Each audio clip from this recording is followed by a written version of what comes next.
আসসালামু আলাইকুম প্রিয় দর্শক, আমার টুকিটাকি চ্যানেলে আপনাদের সবাইকে স্বাগত। কেমন আছেন আপনারা সবাই? আলহামদুলিল্লাহ, আমি অনেক ভালো আছি। ডিম আর সেমাই দিয়ে আমি এমন একটি নাস্তার রেসিপি শেয়ার করব। এটা খেতে ভীষণ মজা হয়েছে, যা একবার খেলে বারবার খেতে ইচ্ছা করবে। তো চলুন বন্ধুরা, আমি মূল রেসিপিতে ফিরে যাই। সেমাইয়ের এই নাস্তাটি তৈরি করার জন্য আমি এখানে নারকেল নিয়েছি, 1 প্যাকেট সেমাই, গুঁড়ো দুধ নিয়েছি, আর হচ্ছে ডিম, কিশমিশ আর পেস্তা বাদাম।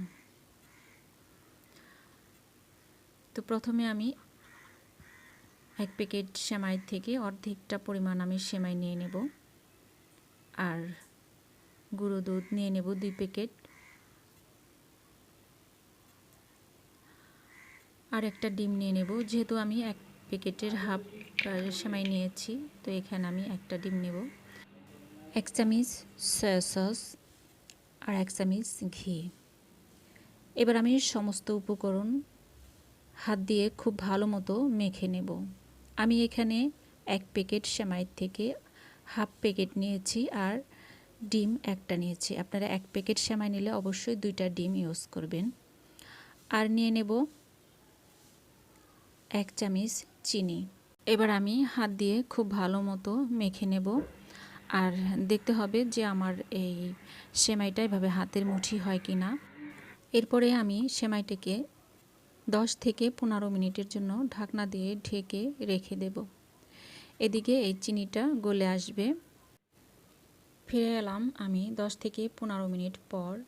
এর মধ্যে দিয়ে দেব আমি কুড়িয়ে রাখা নারকেল। তো নারকেলটা দিয়ে আমি আরও বেশ কিছুক্ষণ এটাকে মেখে নেব। এরপরে আমি এর মধ্যে দিয়ে দেব কিশমিশ দিয়ে একটু মেখে এরপরে দিয়ে দেব পেস্তা বাদাম। এবার আমি সবগুলো উপকরণ একসঙ্গে খুব ভালো মতো মেখে নেব।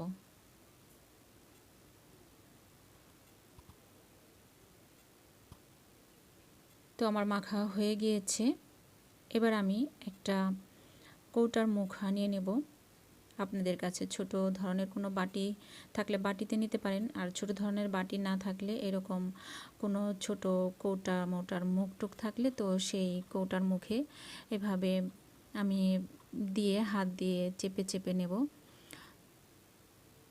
তো দেখুন আমার একটা পিঠা হয়ে গিয়েছে। তো আমি আরও একটা এরকম ছোট বাটিতে নিয়ে নেব। তো এর মধ্যে একটু ঘি মেখে নিলাম, যাতে খুব সহজে এর মধ্যে থেকে বের হয়ে আসে। তো আমি হাত দিয়ে একটু চেপে চেপে দিয়ে এটাকে আবার বের করে নেব। তো এইভাবে আমি সবগুলো তৈরি করে নেব।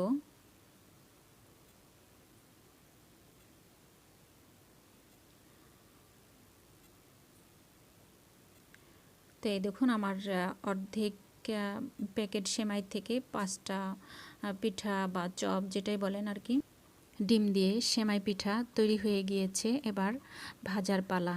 তো আমি চুলোতে একটা কড়াই বসিয়ে দিয়েছি, তেল আগে থেকে গরম দিয়ে দিয়েছি। তো আমার তেলটা গরম হয়ে এসেছে।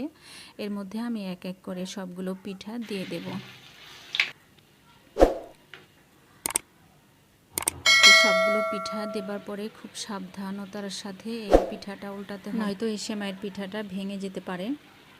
তো এক পিঠটা খুব ভালো মতো ভাজা হয়ে গেলে অবশ্যই পিঠাটা মিডিয়াম টু লো হিটে ভাজতে হবে। প্রথমে তেলটা ভালো মতো গরম করে মিডিয়াম টু লোতে দিয়ে পিঠাটা ভাজতে হবে, নয়তো ভিতর সাইডটা কাঁচা থেকে যাবে আর উপরের সাইডটা পুড়ে যাবে। আর একটা সাইড খুব ভালো মতো ভাজা হয়ে গেলে তারপরে পরবর্তী সাইডটা খুব ভালো মতো ভেজে নিতে হবে। তো তৈরি হয়ে গেল আমার ডিম আর সেমাই দিয়ে মজাদার একটি নাস্তার রেসিপি।